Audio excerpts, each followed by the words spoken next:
अस्सलाम वालेकुम नाज़रीन, कौमी न्यूज़ संगत माया मुज़फ़्फ़र अली बिरोई अचो तो तव्हांखे ताज़ा तरीन ख़बरनि खां आगाह कंदा हलूं। ख़बर शामिल करियूं था दादूगां डिस्ट्रिक्ट रिपोर्टर फिदा हुसैन पावर मुताबिक़ सिविल अस्पताल दादू कोस घर बणिजी वियो। डॉक्टर शफ़ा ॾियण बजाए मौत विराइण लॻा। सिविल अस्पताल दादू जे इमरजेंसी वार्ड में डॉक्टर जी ग़फ़लत सबबि नौजवान फौत। दादू जे डिस्ट्रिक्ट कॉलोनी जे रहवासी 28 सालन जो नौजवान जावेद अली पौड़ इमरजेंसी में तड़पी फौत थी वियो। वारसन जो चवण आहे त असांजे नौजवान के बुखार हो, डॉक्टर गलत इंजेक्शन ऐं ड्रिप लगाए जे रिएक्शन कयो। डॉक्टर के बर वक्त इतला कयो वियो। असांजो नौजवान तड़पी रहियो हो पर डॉक्टर ॾिसण लाइ न पहुतो, जंहिंजे करे असांजो नौजवान मौत जे वर चढ़ी वियो आहे।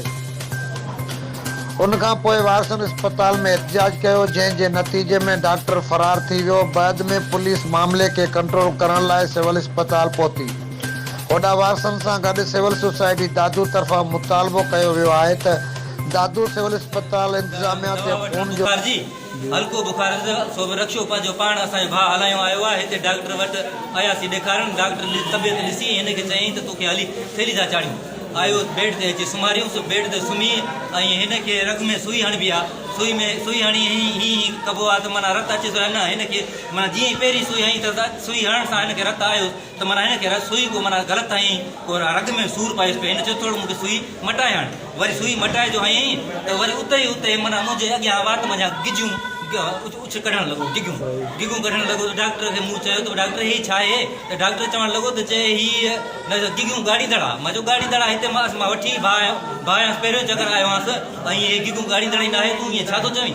चए न हीअ तूं सुई वठी आहे। मां सुई जो वठणु वियो आहियां त हे पहिरियां नंढी थैली जेका हलेसि पई उहा थैली सट ॾेई खणी कढी लिकायूं, पोइ वरी वॾी थैली जेका आहे उहा थैली खणी हिनखे चाढ़ियूं। मां चयो हीअ थो अचो आहे चाढ़ियूं साईं। हो लाथी अथसि चए हो इन जे करे लाथी अथसि जो हो हिनखे भाउ न पई पवे। वरी जो नंढी वॾी थैली चाढ़ियूं त उन में सुई बि हो गॾायूं अलाए न गॾायूं। वरी नंढी शीशी मूं डॉक्टर खे ॾेखारी, उहा शीशी बि लिकाए छॾियूं। शीशी किथे उहा शीशी मूं ॾेखारी डॉक्टर खे। ॿियो डॉक्टर आयो त उहा शीशी ॾेखारी में उहा शीशी बि हुननि लिकाए छॾी।